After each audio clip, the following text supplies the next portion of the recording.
Hey guys, what's up? It's me, Coasterking, and welcome back. Today we're going to be going over some of my 1 vs 1 replays. Yeah, so let's get started. Fight. So first off, we have Torbjorn that I'm playing as, and I make a good play and a bad play right in the beginning. So the good play was that I go to place my turret down in a good location. Bad play was where I was standing. I was standing right in the doorway, giving him the ability to just, shoot me right in the beginning. Luckily, I have been out of the way for when he was shooting at me until then, and then heard him coming. I heard that he was transitioning where he was coming in from, and I move over. Then I heard, well, I thought he was gonna be coming over, but then I make a mistake of going in when I had my level 2 turret out. I could have just let him come to me. I didn't need to go in there. So, but yeah. And Winston is one that most of the time I struggle with. How his gun is, it's difficult to maximize your damage, I guess. For me anyways. I don't know. Maybe it's different for you guys, but that's the character, that's the hero that I struggle with. Well, one of them is Winston. And so most of the time I end up losing on one versus ones with him. So, but this one has something that you can learn, that you can definitely, use in your own gameplays, not just with Winston, but, with any of the heroes, really. So, just being very resourceful, really. That's what this one's gonna show. So I noticed that he's going up there, and he's behind that wall. Now, I happened to get out of his view and go behind the rock right as he was passing that wall there. So, then I was able to sneak up behind him and get the first hit, which is very important with Winston. And then I was able to take advantage of him for some reason ignoring me. I don't know what that was about, but then I was able to get the kill. I mean, it seemed like he was letting me hit him for a while. You don't want to. Maybe he was trying to get away. Maybe that's what that was. I don't know, but it's hard to get away. Once you're getting hit, it's hard to get away with Winston's weapon. So you'll see that in most of my Hanzo videos that I'll be placing a honing arrow first, most of the time. That'll help me to locate my enemy and everything early on. But as you can see, there was an arrow that flew by there. And what I should have done is pulled back sooner to, have it ready, since I knew he was in that area. And then I aimed for him, and there was a bit of lag there, and he ended up being farther forward than I had thought originally. And I don't know what he was doing, sending a bunch of arrows over, even when I had sent a spread. But, oh well. And he must have waited for me to come out and sent a honing arrow below, because next thing he sent a spread down there. And it was a good thing I had not taken the route that he was expecting me to go. See through the dragon's Otherwise, eyes. I probably would have got shot. Or at least hit with one of his arrows. Then I see him there, pull back, point in, and I took way too long to point in. But, yeah, I'm still working on aiming with the reticle for Xbox. And that arrow right there looked like it was pretty close. And then I botched that shot up completely. I ruined that. And I did not even notice that he was right in that hallway. Just let him take a shot on me. And so remember to not do that, guys. You have to have situational awareness, which was what I was lacking then. And so I was moving around. I happened to dodge his one shot, and he was taking too much time trying to trying to increase the power in his shot, and I was just, because it was so close to range, I was just, rapid firing with my arrows. So I was able to get the kill first. Able to kill him first. So, as you'll see, every time, almost every time, there's very seldomly do I ever do 1 versus 1 with Symmetra and not put my sentries up first. But I try putting them in different locations. I will shield you. To, you know, try to find which areas work well and, you know, not be as predictable. But I was surprised to see the Symmetra go all the way around and try to go after me. But luckily I had my sentries up and I was able to take advantage of that, the other Symmetra's mistake. Justice will be done. So an important thing with Reinhardt is that you have to get the first shot off. You have to... The best way to do this is normally... I mean, you can sneak up on them, but the easiest way to do it is just throw your flame like I did there. And I believe I did hit him. It looks like I did. But...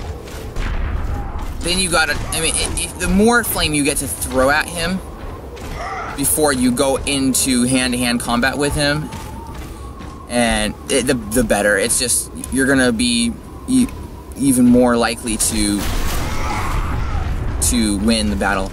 And so right there was a great place for me to put the flame, because he was in a narrow hallway. Unless he wanted to walk off the platform, I, you know, had a pretty accurate idea of where he was going. So I was able to throw it there, and then he puts up his shield, which did absolutely nothing for him. Guys, if you're doing 1 versus 1 with Reinhardt, don't ever use your shield. It doesn't do anything for you when you're going against another Reinhardt. It doesn't block his melee, and it doesn't block his flame that he throws. So there's really no point of using it. And here it actually did him a great disservice. It told me where he was. So then I was able to throw my flame and get another good hit on him. And actually that whole time that he was swinging his hammer, I had actually managed to dodge his hammer swings.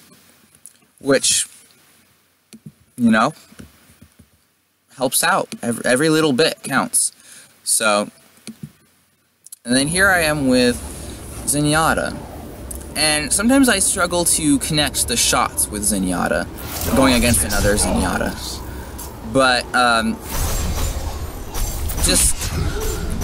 think it's because of how fast that he can just change his direction, move side to side. And, but in this round, I actually had some great shots. And, he, for some reason, instead of taking the time to heal, he decided to pop out, so I took advantage of it, and I worked hard on that. Yeah. So something to note here is that our turrets had been shooting at each other, and we had been healing them just like I am right now, upgrading it. Well, I'm upgrading it right now, but we were both hitting our turrets with our hammer. So they were just taking shots at each other, and we got a bunch of points towards our XP early on in the ultimate early on in the game. And he makes the mistake of coming in while, you know, I have my turret set up. And I don't know what he was thinking there, but I took advantage of that. And then with D.Va, another character that the shield, when you're a D.Va going against another D.Va, it doesn't do you any good, as you see right there, because your guns don't have any reload time. There is no time you can actually, the shield actually helps you out. And I really should have jumped on that sooner, but otherwise I could have maybe even got a kill right there. But luckily, despite the lag, and her popping out of literally nowhere, I was able to get the kill. So, and then here I am with Tracer. I really have a fun time whenever I play as Tracer. There's something, I think it's the versatility and the uniqueness of her abilities there's so much that you can do with them to end up changing the outcome. Just especially with when she rewinds time. Which is exactly what happened right there. I had the disadvantage by being down a decent amount of hit points, enough to where when you're on 1 versus 1, I could have ended up dead. But I took cover and then was able to rewind time, gain all that HP back, and be able to point my guns in right at her and just fire away. So that ability really did 2 things for me there. Put me in a great position and healed me up. So that was a great use of that ability right there. Yeah. And this is another example of what happens if you get into turret mode before the other Bastion on your team. I'm sorry. That's going against you. So right there, that's pretty much what happens every time. As long as you keep connecting those shots, that's what happens. Your Bastion ends up winning, and their Bastion ends up just falling apart. That's just as simple as it is, really. There are a few times when that doesn't work out for you, but I'd say 9 times out of 10, you get into turret mode first and you keep connecting all those shots, you're gonna win. So, and right there, I made a big mistake by shooting that spread arrow way too early. I don't know what I was thinking there, but yeah, and I'm also aiming a little too low. But then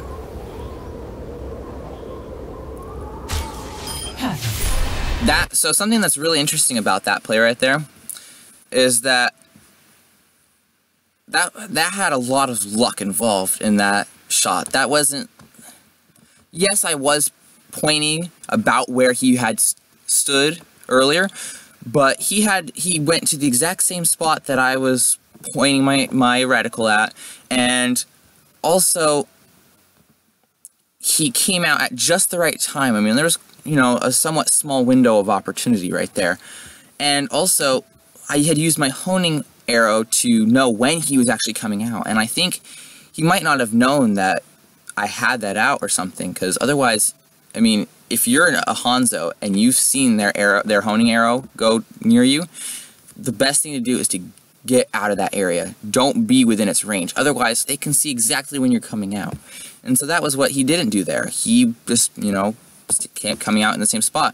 I don't know whether he knew that I had placed that or not, but I was able to capitalize on it. And I love playing as Widowmaker. Her abilities are so useful. She can just get around so fast and place a Venom Mine to be able to locate and help damage her opponents. But here, I didn't really need my Venom Mine. As I was able to locate the other Widowmaker very early on. But I missed the first shot. And I don't know what that Widowmaker was thinking, but she was firing with her machine gun at somewhat long range. I don't know, but luckily I didn't get hit. And then I was able to come back, and I guess she must have been thinking I was going to go out the other end of the wall. But I was able to get that second shot on her and get the kill. So yeah. And then this is another great prep play. So here, something I do very often, the stairways are there. The way that the stairs are, you can place that trap there. The other Junkrat can come over and never see that trap and then not know it's there until he's already in it. And so I'll do this, place this down on the ground, on the stairs. This is a very useful, this hallway here is a great place for Junkrat to be. You can place the trap right there on the stairs and him not ever see it. And then, what I do next, as you'll see, is I throw my mine up on the wall, and I probably should have put it closer to the trap, and then he I don't know if he saw me or what, or just thought I was going to go over there, but luckily I was able to hear that he was walking over there and firing over there. And that's the other thing. Now you're covered. So then, so now I was able to look over here and have my back covered by my traps. So one, even if he sees them and blows them up, you know that he's over in this vicinity. Two, if you get stuck in there, then as I looked, I saw you stuck in there, detonated the mine, and he was dead. And so yeah, that was a really nice play there as well. So I do that quite often with Junkrat. I'll try to hide the trap, and then I'll throw the mine somewhere near. And I love placing it on the wall, because even if the trap gets destroyed, the mine is most of the time going to stay alive, because it's above the ground where the grenades will normally be. So that's all for today, guys. I hope you enjoyed watching these, and that you were able to learn something from them, that hopefully you'll be able to improve your gameplay by implementing what I have shown you here, or avoiding the mistakes that I or my opponents have made. And yeah, I'll see you guys next time, and please like this video and subscribe to my channel. Thanks.